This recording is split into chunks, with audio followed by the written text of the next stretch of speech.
If someone handed you a clock with no hands and said, "It adjusts life from the inside, not the outside," would you dare surrender one of your minutes to be remade?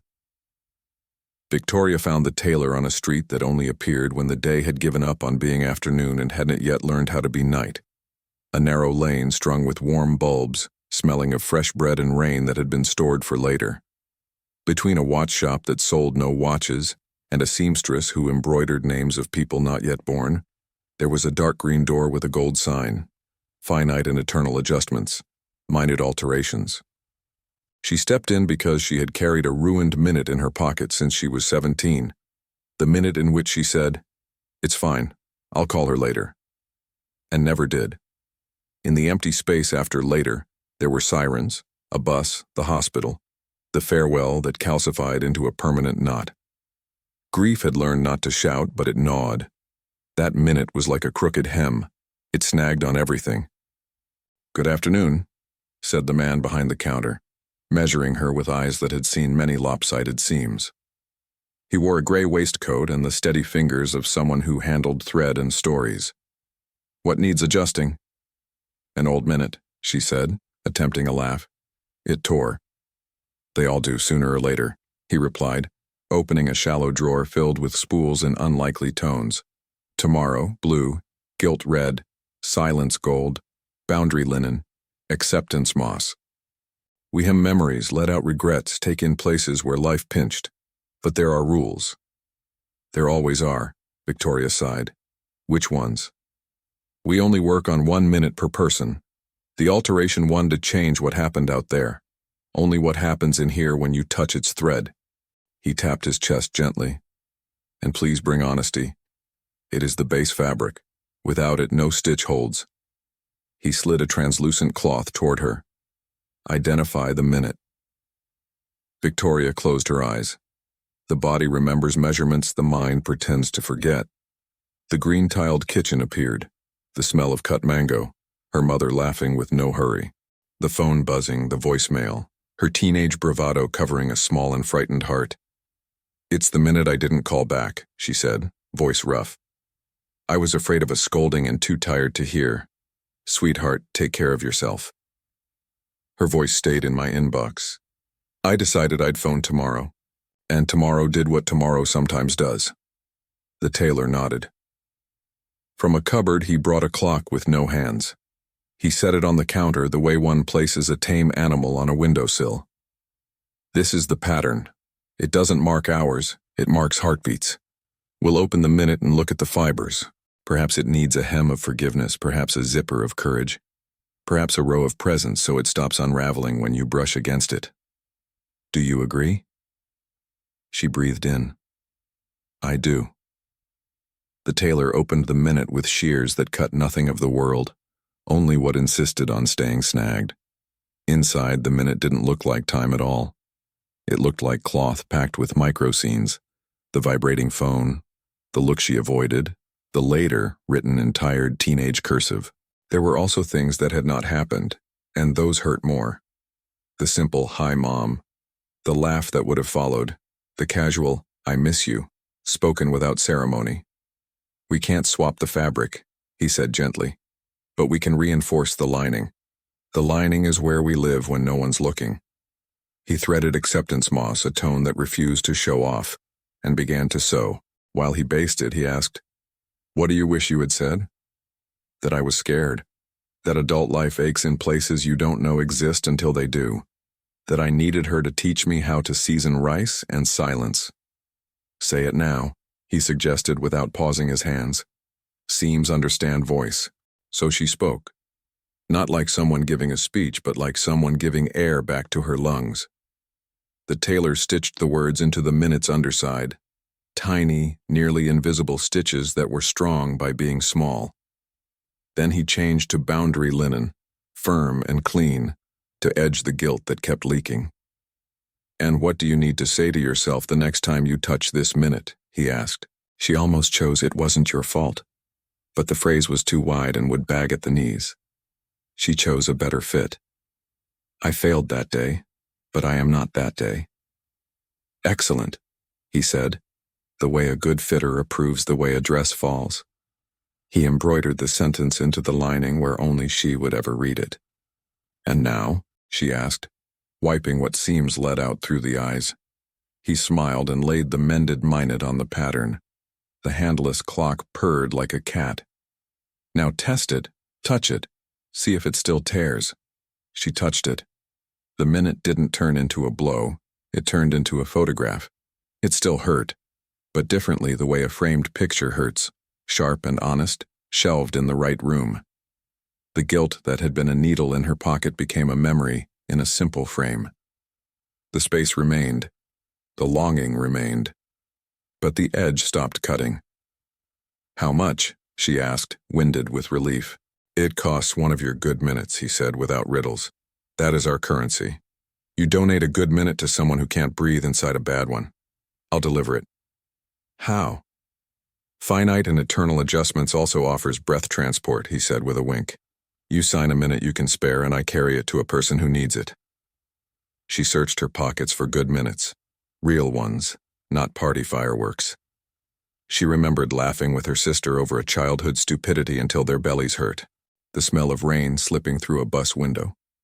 The stray dog who rested his head on her foot on a day she didn't deserve kindness and got it anyway. And there was another. The minute she said no without apologizing for half an hour. She chose that one. A minute of guilt-free no. She signed with the handwriting of someone learning adulthood mid-stride. "Delivery today," the tailor promised, tucking the donated minute into an envelope sealed with a small cloud. "And take this." He slid a small pale leather wallet toward her, stitched with 3 outside lines in different threads. "Courage, rest, presence. For keeping your adjustments. The world tugs at thread. You'll need reinforcement from time to time." Victoria stepped back out onto the street that exists only between day and night. The amber bulb seemed to thank her. She tried the mended minute right there, and for the very first time she didn't feel like a person with an irreparable defect. She felt human. Yes, with inside-out seams, but with a lining. Days did their usual thing, ignorant of personal miracles. Yet her movements caught on fewer corners. When her boss delayed payment, she didn't yank the thread labeled, "No one ever takes care of me." She breathed and asked firmly. When her sister brought a familiar critique, she tried the boundary minute and said, "I won't talk in this tone. Let's try again later." When her heart remembered the bus, the hospital, the goodbye. Acceptance let the memory pass without hooking into skin. Week 3, she returned to the lane. Not to mend, just to say thank you. She brought a simple cake, the kind that makes a sound like home when you cut it. The tailor received it like official tender. "What have you been learning?" he asked, slicing generously. "That some clothes are bought to hide, and some are worn to exist. My mended minute belongs to the second category." "Good," he smiled, pouring coffee into a handleless cup. "You'll need it. The past sometimes mails loose threads." "They've already arrived," she admitted, laughing. "I dreamed my mother was pinning my hem with a safety pin and told me, 'Don't leave the house in a hurry, girl.' I woke up laughing and crying." "Pins are purposely temporary," he said. "They hold until you have time to make the real hem." Outside, a man stood at the green door with the look of someone carrying a quilt too heavy for his arms. He went in. She, unceremonious, held the door. Months later, she saw him at the bakery, smiling with a lightness that looked suspiciously like the 3 stitches on her little wallet. The lane became part of her map. It didn't always appear. Some days she turned the corner and found only the ordinary street with its busyness and horns.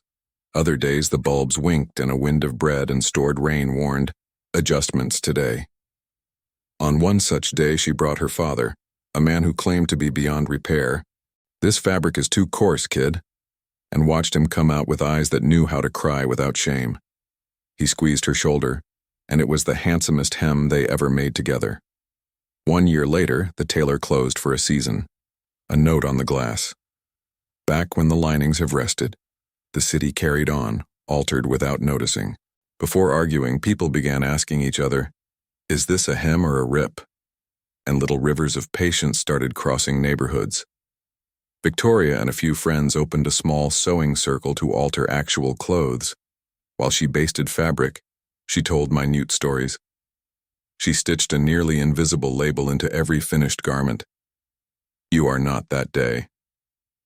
The lane reappeared on a night that smelled like vanilla and rain. Victoria stepped in. The tailor was there, more white in his hair, same hands. On the counter sat a new box of thread, joy without guilt, peace without proof, well-folded longing. He looked up and without asking pushed a gift toward his oldest customer, a smaller pocket-sized pattern clock. "Take the pattern with you," he said, "not to fix the world, to remind you to check the lining when the world snags." "And when it tears badly?" she asked. "We reinforce together," he said. Finite and eternal was always plural. She went home with the pattern in her pocket and a good minute in her palm, the minute in which she might have rushed but instead turned on low light, brewed coffee, opened the window. She donated that minute. Somewhere a stranger in a hospital room survived a hard hour a shade more easily. And when the big scissors of life returned, as they do, she pressed her soul to the lining she had built and discovered that even when everything tilts, some seams hold. The city adopted a quiet ritual. People learned to name the material. "This panic is polyester, traps heat, melts easy, better not iron it hot. This tenderness is raw silk, beautiful, but don't catch it on roughness." At bus stops and bakeries, they swapped mending tips. When your father's voice turns into Velcro, don't rip, peel slowly. When your child's silence is satin, speak from the hem, not the headline. The tailor's work widened in ways even he hadn't stitched for. Sometimes someone brought in an heirloom minute. My grandmother's last song. My first day sober. The minute I didn't jump, asking only for a casing so they could carry it without damaging it. He made soft sleeves lined with felted hope. Other times, teenagers arrived with armfuls of frayed minutes labeled "I am not enough" and "I am too much" and "maybe if I disappear." He taught them the stitch that looks weak but isn't, the back stitch that holds against tugging. He gave them needle books and sent them home with pockets that whispered, "Stay." Victoria returned often, sometimes with cake, sometimes with nothing but a story and an appetite for listening. The tailor began keeping a ledger of anonymous transformations. He wrote not names but verbs. Stayed, apologized, rested, asked, protected, let go. On the ledger's last page, he added a single sentence. "We are not repairing time. We are repairing how time feels when it touches us." One autumn, the lane appeared storm bright. "Busy night," the tailor said, already threading 3 needles at once. A woman in a green coat brought a minute from the day she moved back to town. She had mistaken nostalgia for permission and wanted a stitch called discernment. A widower carried the minute his wife stopped breathing. He didn't want it smoother or smaller, only edged so it wouldn't slice. 2 siblings arrived fighting over a split minute. Who would keep the last laugh they had shared with their mother? The tailor showed them how to make a French seam. 2 layers, wrong sides together, then right sides together, so both could hold the memory, and neither would fray it. "Does it ever fail?" Victoria asked, watching him work. "Daily," he said with kind candor. "Some fabric is rotten, fabric. Some owners pull the new thread out of habit. Some want a costume, not a garment." He tied a knot with a flick of his thumb. "But stitches teach fingers with time. Even failure leaves chalk marks we can follow later." Another winter. The lane hid for weeks in rain. When it returned, the tailor slid a wooden box across the counter. Inside were 3 small cards, each blank but heavy as if they were already full. "What are these?" she asked. "Prescriptions for presents," he said. "Choose one when the world starts tugging. Write a sentence you can live inside for 1 day. Keep it in your shoe if you must." She chose 3 on different mornings. Today I answer slow. Today I do not apologize for oxygen. Today I choose a smaller kindness over a louder opinion. The city noticed. Teachers pinned presents cards to their lanyards. The grocer slipped them into paper bags. The old corner widow tucked one into her blue mug and pronounced the day, weather with it. The trumpet player wrote, "Today I let a note crack and Donich rushed to fix it," then cracked one and grinned while children applauded the courage, not the pitch. And then came a year that split the seams of many lives. Jobs vanished, hospitals filled. Whatever held people together seemed to have been sewn with inferior thread. The lane stayed closed for a long while. The tailor's sign gathered salt. People tried to fix themselves with duct tape and grit. It didn't hold. Eventually the lane returned, thinner as if it had been mended as well. The tailor was paler, his hands steady as ever. He put the open placard out with ceremony. "What do we mend first?" Victoria asked. "Our impatience," he said. "After that, everything else." The queue moved slowly on purpose. They took in the fear that had shrunk too many chests. They let out the waste of loneliness so people could breathe. They replaced the elastic in people's hope. They taught a communal stitch called we. One person holds, the other pulls. Then they switch. They hemmed the edges of grief and left extra fabric for expansion, because grief grows and then, oddly, so does love. Sometime in that season, the tailor placed the ledger on the counter and turned it to a fresh page. "I've been wrong," he said softly. "We are, in a way, repairing time. Not the sequence, the texture, the way 1 minute rubs against the next. Rough becomes gentle, thin becomes enough, and enough. That is the most radical alteration I know." "What happens when you're gone?" Victoria asked, the thought arriving like an uninvited draft. He smiled, eyes bright. "Tailors never own the garments. We only show people where the thread lives." He took her hand and pressed a thimble into her palm, warm from his pocket. "When a seam bursts at 3 a.m, you'll know what to do." "Will the lane still appear?" "Sometimes. Sometimes not." He looked toward the door that had opened for so many. "When it doesn't, you'll remember the pattern is portable." Spring came in shyly. Children raced down the lane with their shoelaces untied, learning the bow knot and the square knot from the tailor on a wooden stool outside. The seamstress who embroidered unborn names taught them to stitch letters for the living. MOMDADFRIENDHOME.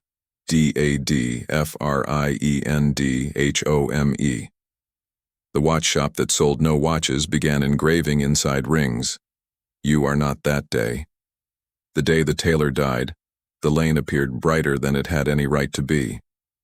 Victoria found the door unlocked and the room sunlit. On the counter, beneath a folded gray waistcoat, lay the pattern clock, her little wallet with courage, rest, present stitched on the front, and a note in tidy script. "The world tugs. You know where the needle is." In place of grief's first scream, something else stood up inside her. A quiet craft. She made tea in the back room, opened the ledger to the last page, and under enough she wrote, "Continue." People came, not because the sign said, "Open," but because word travels the way warmth does. Victoria did not pretend to be him. She mended 1 honest minute at a time. She taught the backstitch to those who pulled too hard. She pinned until there was time for a proper hem. Some days she only listened and handed out presents cards and slices of cake. She kept the pattern on the counter and laid mended minutes over it until it purred. She also kept her own adjustments current. On nights when the old knot woke up and wanted to own her name, she touched the lining. "I failed that day, but I am not that day," and felt the strength of small stitches. On mornings when the world screamed for speed, she put a thimble in her pocket and chose slow. When love came in the form of a patient man who repaired bicycles and waited for questions to be born, she didn't rush the finish on what was already whole. When sorrow sat in the doorway and refused to leave, she pulled up a chair and darned beside it until the thread found its way through. Years later, the lane still plays its old game with the calendar. Some evenings you turn and find only traffic. On others, the bulbs blink in your language and bread rain wind says, "This way." If you ever find the green door, go in. Maybe it will be closed. Maybe the tailor has gone to buy a spool called hope. While you wait, try it yourself. Turn inside out the minute that bites. Embroider on the lining the sentence that fits and does not pinch. Say it aloud while you sew. I failed that day, but I am not that day. Then wear it back and walk. The world will keep tugging at thread, but now you know exactly where you keep the needle, and that is how a single altered minute starts to feel like a life that finally fits.